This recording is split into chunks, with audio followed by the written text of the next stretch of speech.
in some countries, sport is like the national pastime. That's But in true. the Philippines, some might say that pageantry is the pastime. That's true.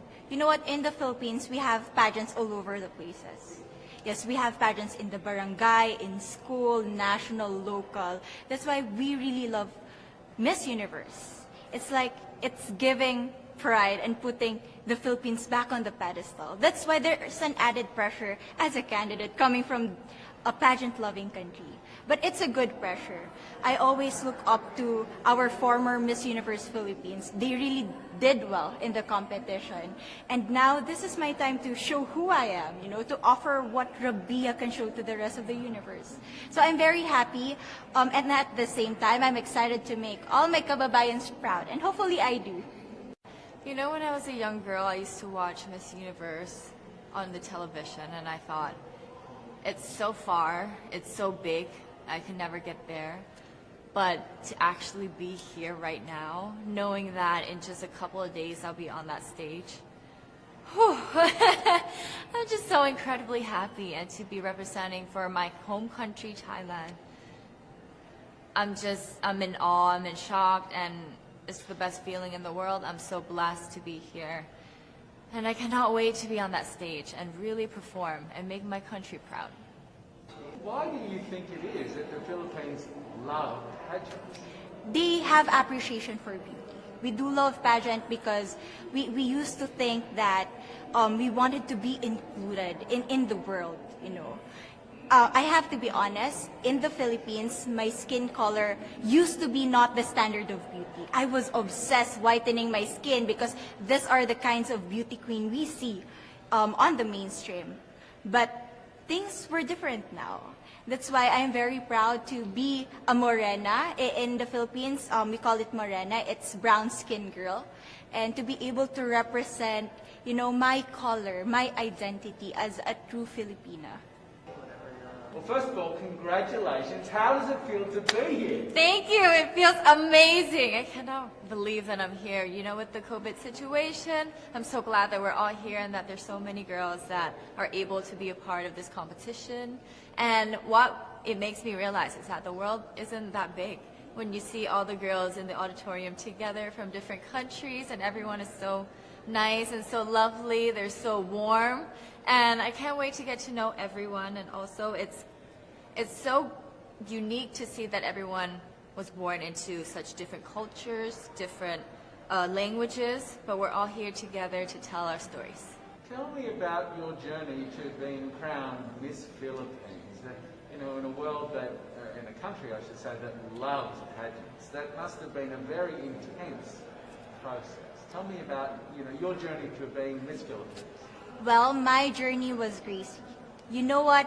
I started to be a dark horse. Nobody noticed me. Nobody knows I was in the competition up until the preliminary and the coronation night. And when I won, I received different comments. Of course, there were people who didn't expect me to do well, who think that I cheated. That's why I need to redeem myself in Miss Universe. I really need to do well in this competition. And the thing is, I love pressure. I love criticism. I get better every day with that. You tell me I cannot do that, I turn to you and I'm going to say that, no, I can do it for myself. Good for you. And tell me about your journey, your road to getting here. I know you obviously was Thailand, but the physical journey to get here, did you just hop on a plane and get here and it was that easy or no? Oh my goodness. Well, Thailand is very far away. That's one thing. And I really had to, it wasn't a struggle to get the visa, but it was a long process. And when I got the visa, I was very excited.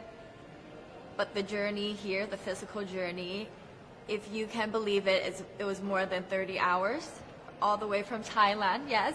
So I had to make a stop at Istanbul, and the layover was 8 hours there. Oh my goodness. But it was so amazing. I'm so blessed that some of my teams were able to come with me as well, my national directors. So they were there to keep me company, making sure that I'm okay, and giving all the support. So how does it feel then to be on the global stage? How do you feel to be here in this moment, right now? It's crazy, but I'm overwhelmed with the support, not just from the Filipino community, but also from Thailand, Latin countries who do appreciate me as a candidate, as a person.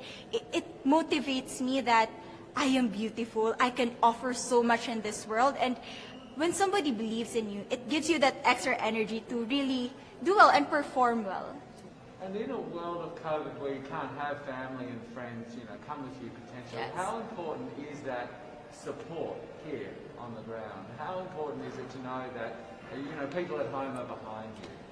Oh my, it's absolutely everything. Knowing that you've got that support, it is the motivation that keeps me going every day.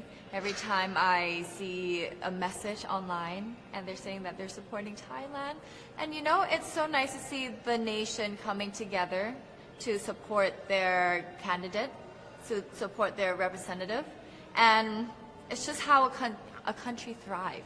Because we cannot thrive alone, we have to move forward together. Yeah. So, do you have a sense with the girls, all of the girls competing, you're competing, but is there a sense of camaraderie with all of the girls? Is there a real spirit to, motivate each other to do better? You know what? I have a different idea about Miss Universe. I thought it's going to be very competitive in a healthy way.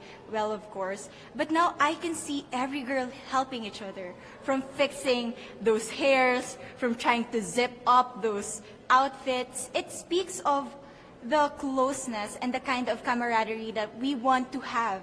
The goal of Miss Universe is not just to crown one girl, but also to build a genuine and long-lasting friendships among us. I believe, though, that there are some super fans that did make it here. Can you tell me about those super fans that are just out there? Oh, they are so amazing. Every time I come down, they would be screaming, Thailand, Thailand, Thailand. We came down here at 7:30 in the morning and they're already there. I think they're camping out there. But they've been so supportive, and I actually know quite a few of them. Some of them are big YouTubers in Thailand and flew all the way here just for the competition. But pageantry is so big in my home country, and it's almost like a national sport. So the whole country gets behind it. They're very supportive, and they're just right behind you. And I just want to say thank you to them for being here. I know that not a lot of people were able to be here, but I want to say thank you, because every time I walk down and I hear Thailand, it makes me smile. It puts a smile on my face, and it makes me want to make my day better. I want to go better, and I want to go in with 100% to do whatever it takes. Wonderful. Would you say within the Miss Universe world, the contestants, is there a sisterhood? Are you sisters? There is sisterhood. I can say I was able to talk to different representatives from different backgrounds, different cultures. And despite our differences, there's so much to be highlighted in what binds us together. And that is because we want to empower women. We want to have our advocacies. We want to speak for the things that we love. And that's a celebration of women and the beauty that we have. One last question, a couple of last questions. How has it been on the ground? How has the week sort of been unfolding? What is your day-to-day like? Give your fans at home and give our viewers a sense of what it's like. What is it like here? It is incredible. It's an incredible journey to have been able to meet all of the girls, because when you know of each other online and you've been messaging, you're on WhatsApp, there's a WhatsApp group, you've been talking, but then to actually come here and meet them in reality, it's just a whole different feeling. And it's just so nice to get to know them better and to know their stories, because each of them are so inspiring and they're so empowering, and they have different stories that make them the woman that they are today. And I think it's just unique to get to know them. So coming out of this week, obviously you would love to be crowned Miss Universe. Of course. And that would be wonderful, of course, for any of you. But what else will you take out of this week? What do you think you'll feel at the end of this week, regardless of the result? how will you be a different person? It's the growth and the development that I was able to have during preparing for this journey. I will be honest, there was a moment that I lost my identity because I was put under pressure. I was in that position in which I feel like I'm not good enough. I'm not a good representative of my country, but I was able to bounce back stronger. And if I was able to do that for Miss Universe, I will be able to do that in life. That is my greatest takeaway from Miss Universe. Okay, so the Philippines have a huge amount of fans. Yes. I want you to give us a little bit of a message to the fans here and at home. But send a message. What would you say to all the fans in the Philippines?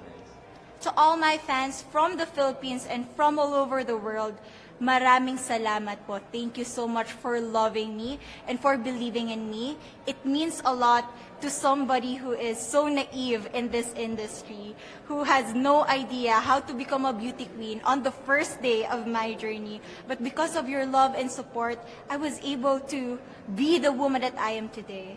And regardless of the result, I may or I may not win the crown, but one thing is for sure, I'm gonna make you all proud.